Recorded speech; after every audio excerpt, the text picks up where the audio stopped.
Okay, so in this video, we're going over the sales script, the exact script that you're going to use to close these 3K to 30K deals and beyond. This is just based off deals that I've personally closed. So here we go. Let's get into it. Let's go with the Grant Cardone method.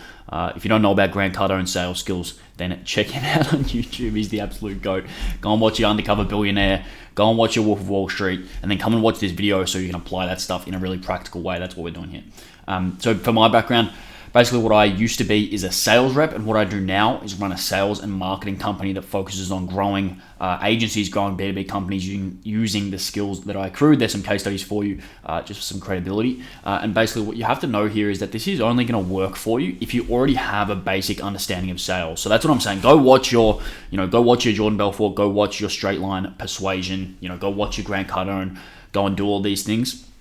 And then come to this video because it's going to make a lot more sense if you already have, closed a deal, you've already pitched a deal, you're already sort of selling stuff, and you really just want a tighter script.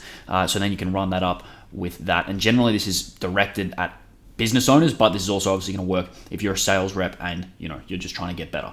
So you're probably aware at this point that you can't really afford to be fumbling around on your sales calls, because if you can't convince someone to buy your stuff on the phone, you're basically going to have to go back to college. You're going to have to go back to driving DoorDash, and your business is going to fall flat on its face. I'm sorry, I don't want to be the one that's bearing the bad news, but that's just the case. You need to be able to sell, you need to be able to sell effectively, and you need to be able to train sales reps as well if you're going to want to scale. So in terms of the intro, what you want to do is basically very no fluff. Hey, still a good time to chat? Cool. Whereabouts you based? Right. And just before we jump in, do you mind if I record the call? So this is a very easy way to set the frame. So you say, hey, still a good time to chat? Yeah, cool. Okay. Right. Yeah. Whereabouts you based? Okay, cool. Right. Just before we jump in, man, is it all good if I record the call? I don't want to, cross any boundaries or anything like that. And you can give them a reason if they need to. Sometimes they might say, why do you want to record the call? No, I don't want to record the call. In that case, you say, look, it's just for the internal customer success team. It's also just for our internal training so we can give this to our reps going forward. But, if that's an absolute problem, I wouldn't imagine that it's, that much of a problem. But if it is that much of a problem, it might not be the case that this is going to be a good fit. Because, if it's going to be that much of an issue, I can't imagine that we'd have the trust to generate a business relationship here, because typically, if they're going to say no at that point already, you're probably screwed from the jump. But, sometimes that's touch and go, and it really depends on the prospect. Basically, what we're looking to do is transition really, really quickly. So as soon as you get a chance, and I'm not going to give you a script for the frame before this, because, you can do the weather, you can use your own charisma, you can do whatever you want to do before that. But the point of it is that you need to be transitioning relatively quick. Nuance in that, if it's a referral or if it's someone that's coming from inbound, from social media or something like that, you kind of want to give them a bit more time before, because if you're just going to be a dick straight away, you don't want to do that. You want to make it natural, obviously. But as soon as you can transition, say, awesome, well, I just want to be respectful of each other's time. So basically what's going to go on here is X, Y, Z, or, anything that's going to feel smooth. You're not going to want to have a transition that you lean on too much. You want to make it normal, make it conversational, make yourself likable, as difficult as that may be for some of you. I know it can be difficult for myself. But basically, you just don't want to be dicking around. You want to say, okay, well, I do want to be respectful of your time here, so let's just get straight into it, or something like that. At times, I've seen this be executed really, really poorly. So even saying, let's get straight into it is a bit too far.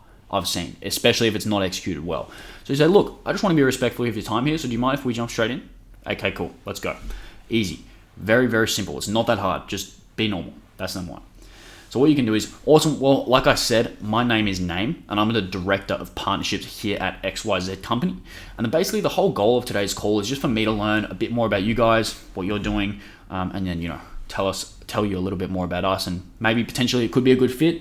And if that's the case, I'll absolutely invite you to take the next steps today. How does that sound? Cool. Another nuance here is that there's a potential that they might have been on these types of calls before.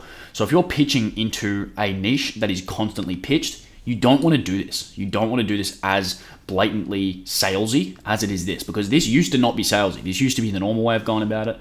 But if you can avoid this and say, obviously you might have been on these types of calls before, but I'm basically just trying to get a good idea of your situation, ask you a few questions, get a better idea of where you're at, and then potentially see if we can help you with that. If not, I might direct you elsewhere or something like that. All you need to do here is suggest that you're going to be asking questions and you want them to answer. Then that's for a B2B. basically then you also have B2C. So this is if you're pitching to a consumer. Sometimes it can be a little bit different. You need to be very aware of the prospect and learn the exact prospects that you're pitching, but this is just an alternative option. So you can say, okay, great. So basically what we're doing here is first things first, we need to make sure that you're actually serious about making a change and make sure that we can actually help, because sometimes we get people in here that we can really, really help because they're super serious about getting result. But we also get people on here, and to be honest, it's about 70% of the people that I talk to aren't actually serious about changing. And those people never succeed with us. I can be completely honest. Those people are never getting results with us. So what this does is basically build trust, make you the authority. This is pretty basic stuff. If you've done this before, you know the reason that you need to do this. This is just going to give you a little bit of a framework on exactly how to do it. Here's another alternative. You can go, basically the whole goal of today's call is just for me to learn a bit more about exactly what you're offering, make sure it's a good fit, and essentially just decide if you're going to make more money working with us, or it could be a waste of time for us to even be talking.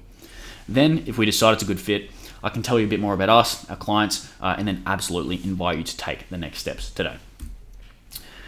Another way, okay, cool. So the way I usually work is I kind of want to know about you, your business, what's going right now, what's going wrong right now. And then first off, basically just see if it's a good fit and see if we can help you. And then based on that, what we do at company is pretty much tailor a solution directly to your specific needs. So we can have a really clear outlook of what we could potentially do for you.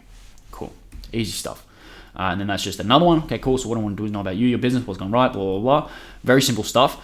Essentially, the idea is you just need to set the frame that you're going to be asking them questions. Then you're going to be asking, then you're going to be letting them know about what you do. For the reason pretty much, if you just jump straight in and you're asking questions, it can kind of feel like a bit of an attack. And people even can come to these calls with a bit of nerves, especially if they're not used to these types of calls. So what you want to make sure is that you're kind of hand-holding them on their way through. So yeah, all I'm going to do today, ask you a few questions. Like people say the doctor frame. I personally hate the doctor frame, but the doctor does this frame set to basically ease the needs of the patient. So it's like, oh good, don't worry about it. We're just going to ask some questions today. Then we're going to go through this. Then we're going to go through this. Then this is what's going to happen next. Perfect. Don't overdo this. Honestly, I feel like everyone knows how to do this right now at this point in time. But what you need to focus on is not overdoing it, because you seem like a dickhead, you seem salesy, and it's never going to work. Then you want to jump into your disco. So again, what you want to be conscious here of is what people always do, and then do what they don't always do. Because if someone's going to say, oh, what made you get on a call today? Because every SMA guru has said that's the script you want to use. You want to switch it up a little bit. You want to go, oh, what were you looking to get out of the call today? Just first off, if you could wave a magic wand, what would be the one thing you could change in your business? Just so I could get an idea. That's one. Or you might be able to say, hey, look, just because it's our first conversation here, would you be able to tell me a bit more about, the exact business that you're running, exactly who you're targeting, and the types of results you like to drive for customers? Cool. Okay, cool. You basically just need to learn their situation. Sometimes it depends on who you're targeting. So if you're targeting a type of customer that's going to be very to the point, if you're targeting CEOs, it's a bit better to go, what were you looking to get out of the call today? If you're targeting someone who might be more of a consumer, they might come with a bit more anxiety and a bit more sales resistance. It might be a bit better just to ease in a little bit more. What might often happen as well is that they say they're curious. Oh, I was just curious. I wanted a bit more information, etc., etc. In that case, you've probably done something wrong in your sales process, because you do want to provide them enough information before the call that they're actually going to come to the call with, at least an inkling that they might want to buy. And then from there, you want to say, oh, that's interesting. You're curious about XYZ offer. That's interesting. Okay. Well, why would you be looking to learn about X? Because what you want to do here is find the trigger event. So basically, you want to find out if something happened to make them want to look in your solution. Because the mindset here is if they're on a call with you, you got to think about the amount of resistance there is for someone to book a call. For someone to actually get on a call with you, something is seriously wrong. Honestly, like no one's just getting on calls. If people are just getting on calls, there's dead set, there's just something wrong. So what you want to do is figure out the reason, figure out why they were on the call, and then you can go from there. From there, when they're going to say something in response, you want to probe further or mirror. So they might say, oh, well, our conversion rate's down on emails, so I wanted to reach out and see if you could, fix that up with us. You say, oh, your conversion rate's down. Has that been affecting X? So it's an implication, and that's a mirror. Or you might go, what do you mean by X? Can you tell me more about X? Basically, what you're trying to do is find the mechanism that's going to fuel the sale and then hone in on that mechanism. So you might find that, it is not going to be the driver of the sale. It's not going to be the main thing, in which case you can pivot and then continue to find the real one, because basically the first part of the call is just digging around. You're trying to find stuff, you're trying to find fuel, you're trying to find ammunition that you can then use later to either pitch or to even disqualify them. Once you find a pain point, that's when you want to double down on the implication questions. How long have you been dealing with that? Then you're going to dig, has that been affecting X, Y, Z? Have you tried anything to fix that? And then dig, then check anything else. Because a key thing here is if they've tried, they might have said, we've tried cold email to fix our lead gen problem. Cool. If you then go and pitch your paid ads thinking, it's going to be a new thing, this is perfect, without then checking again, have you tried anything else? It can come up, and I've seen this happen before, where someone says, they've tried this. They don't mention the other thing because the sales rep doesn't check. Then they go all the way through and they say, we've already tried paid ads, it didn't work. So all of a sudden the sale's cooked, you're done. So what you need to do is make sure, double check. So you've tried that, okay, why didn't that work, blah, blah, blah, you go through your process, and then you circle back, okay, so have you tried anything else? Okay, you've tried paid ads. And then because you need to tick off all these things, because when you pitch, you need to be pitching as if your solution is almost in response to the things that didn't work. Because if you pitch something that they've done already and it didn't work, then you're screwed. If they've already tried your solution, you need to pitch your solution a little bit differently and then propose why it would work versus the things they've tried. One thing you can do is read spin selling for extra resources on this, but that should be enough of an inkling to realize you do need to check, you do need to circle back, cross your T's and dot your I's when it comes to this. Once you've found basically the emotional driver of the sale, what you need to do is basically trap them in. So you want to box them in, like a box, literally, because what you need to do now is build a logical sale and pre-handle objections, because now that they've got the emotional drive to buy, what they need is the logical justification to do so. For example, if someone's selling a BizOp course where they're selling e-com coaching, a good question might be, John, you seem like a pretty smart guy. Is there a reason why you wouldn't want to just go out and build this business on your own? Okay, cool. Bang, they might say, well, I'm scared. Well, I don't want to fail. Well, I want to do it faster. Well, I've done it before and it didn't work, etc., etc. So all of a sudden they're convincing themselves why they need to do it. That's one edge of the box. The next edge of the box might be selling them on you as a coach or whatever it may be. So you say, okay, is there a reason you'd think that we would be the ones that would be able to deliver a solution good enough? Oh yeah, I've been following you for a while on social media. I've consumed your video sales letter and it was really good. I watched the video, watched the training. Okay, cool. That's another edge of the box. And then you say, okay, so hypothetically, if we fast forward a year, what exactly is going to change in your life and business? Ideally. So this is more of a B2C question. Because if you ask this too douchey to a B2B practitioner, if you ask this to a CEO and you do it in a douchey way, you're screwed. So if you're asking this to a CEO, it's very different to if you're asking this to a consumer. If you're asking this to a CEO, basically what you want to say is, okay, so if we fast forward 1 year, what do you think needs to happen in order for you to look back and think that signing up with us was the best decision of all time and was just the best? Okay, cool. It was this, this, and this. Awesome. Then you can say also, on the other hand, let's say we don't solve this. What happens over the next X time period? Okay, this happened? Okay, right. Okay, cool. Because basically what you want to do is just make sure that they're really logically bought in to your solution. After they've already been emotionally bought in as well. When you ask an implication question that leads to the negative side, which means, what happens if we don't solve this? So, are you okay with that outcome? I'm assuming they're going to say no as well. So, okay, that makes sense.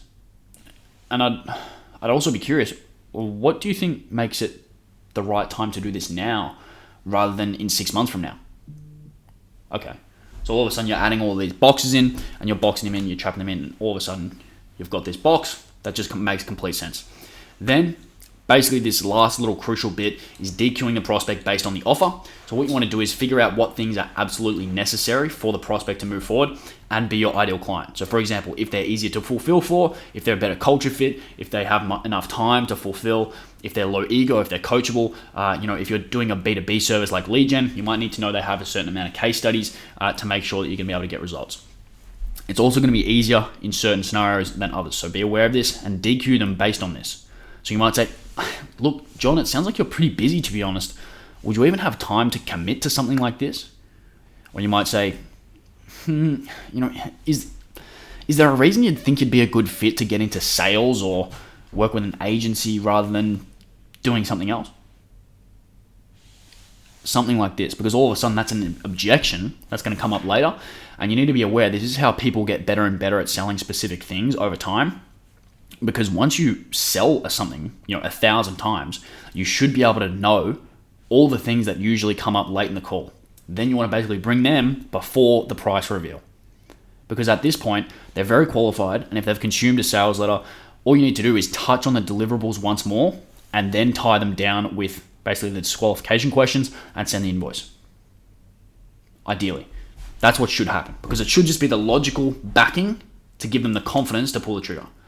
Because if they've consumed all the stuff you've sent them before the call, all you should have to do is just kick them over the edge. Easy.